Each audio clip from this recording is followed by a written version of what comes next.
Әмір Вуралдың жазғандарын оқиды. Мына үйде әрең жүрмін. Мен Әмірді және оның анасын жек көремін. Мені тезірек бұл үйден алып кетші деп жазған екен. Жақын арада сені ол жерден құтқарамын. Аздап шыда жаным. Мен сені сүйем деп жазған екен. Әмір оны Райхан жазды екен деп ашуланып үйден шығып кетеді. Мында Жемре мен Жавидан ханым біздің жоспарымыз іске асты деп қуанып тұрады. Кемал мырза Лейланы алып кету үшін оның үй жағына қарай келеді. Сөйтіп Кемалды көріп Лейла қатты шошып кетеді. Кемал мырза, әкеммен сөйлесуім керек, шақыр дейді. Бірақ Лейла әкем үйде жоқ деп қарсылық танытады. Мында Жемре, Райхан не болды? Тойға дайынсың ба дейді. Я дайынмын, бірақ Әмір жоқ дейді. Әмір жаңа ғана үйден ашуланып шығып кеткен, мен сол үшін келдім. Араларында бәрі дұрыс па дейді. Райхан, білмедім, бізде бәрі дұрыс болған дейді. Райхан Әмірге қоңырау шалады, бірақ ол қоңырауға жауап бермейді. Лейла ақыры қонып жұмыс істеуге көніп, Кемал мырзаның үйіне келеді. Масал Лейланың келгенінен қатты қуанышты болады. Райхан Сунаның алдына келеді. Сөйтіп оған барлық мән-жайды айтып түсіндіреді. Олардың әңгімесін Жавидан ханым естіп қояды да, Суна бір нәрсені Райханға айтып қоймасын деп, Нигярды жібертіп, Райханды шақырып кел деп айтады. Жавидан ханым Райханға: неге тойға бармадыңдар? Балам, бәлкім сені өзіме бірге тойға алып бару үшін арланған шығар деп тиіседі. Жақында бұл үйден өз аяғыңмен шығып кетесің дейді. Айтпақшы, мына үстіңдегі көйлекті де алып кете сал дейді. Мен Сунаны жазалағанмын, оның бөлмесіне неге кіресің? Бұдан былай кіруші болма деп ескертеді. Әмір Райханның алдына келіп, мына ажырасу қағазына қолыңды қой, мен сенімен ажырасамын дейді. Әмір ештеңені білмеймін, қолыңды қой деп кетіп қалады. Біраздан соң артынан Жавидан ханым келеді де, мына қағазға қолыңды қой дейді. Жавидан ханымның аузынан абайсызда менің ұлыма басқа жігіттермен хат жазысып сөйлесіп жүретін әйелдің керегі жоқ, қане қол қойыңды дейді. Райхан, түсінбедім, не айтып тұрсыз? Қайдағы жігіт, кіммен сөйлесіппін дейді. Жавидан ханым аузынан қағынып ештеңе деместен кетіп қалады. Райхан сосын іздей бастайды, телефондағы хабарламаларды, одан соң ноутбугын ақтарып ішіндегі хаттарды оқиды. Жаңағы хаттарды оқып Райхан таңғалады да, дереу өзімен бірге ноутбукты алып Әмірдің бөлмесіне қарай келеді де, мына хатты мен жазған жоқпын дейді.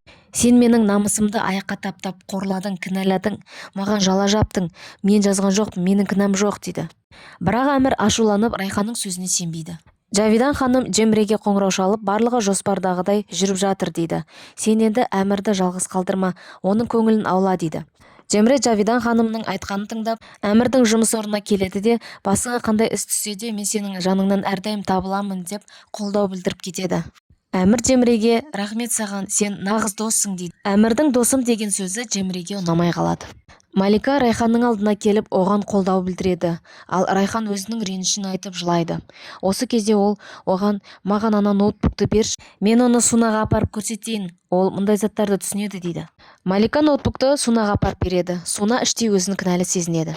Мында Суна анасына: мен қазір ағама баруым керек, оған барлық мән-жайды түсіндіруім керек дейді. Сен ағаңа не демекшісің? Сенің әйеліңнің суретін жігітіме жібердім дейсің бе? Қалай ойлайсың, ол сені кешірер ме екен? Суна: жарайды, білсе біле берсін дейді. Жавидан ханым: ал егер бұны әкең естісе не болмақ? Сен не әкеңді тірідей көрге көмбекшісің ба дейді. Сөйтіп Жавидан ханым Сунаның қолынан телефоны мен ноутбугын тартып алады.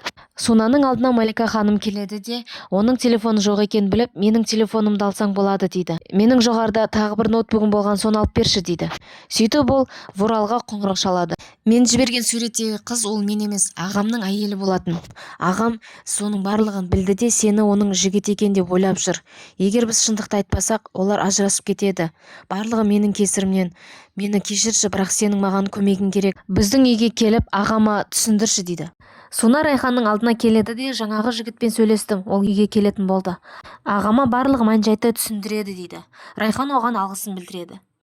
Сөйтіп Суна ағасына қоңырау шалып, тез үйге жетіп келуін өтінеді.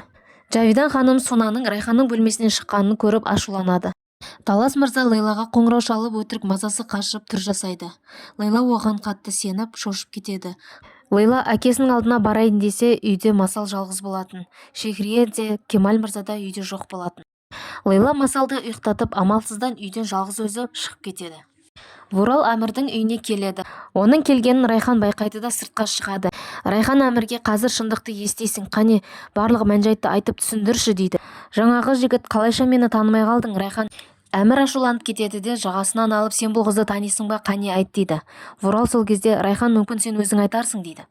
Жаңағы жігіттің сөзінен соң Әмір Райхан не айтады екен деп оған қарайды. Ал Райхан болса ештеңеге түсінбейді. Достар, келесі бөлімді жіберіп алмас үшін киноәлем арнасына тіркеліп қоңыраушаны басып қойыңыз.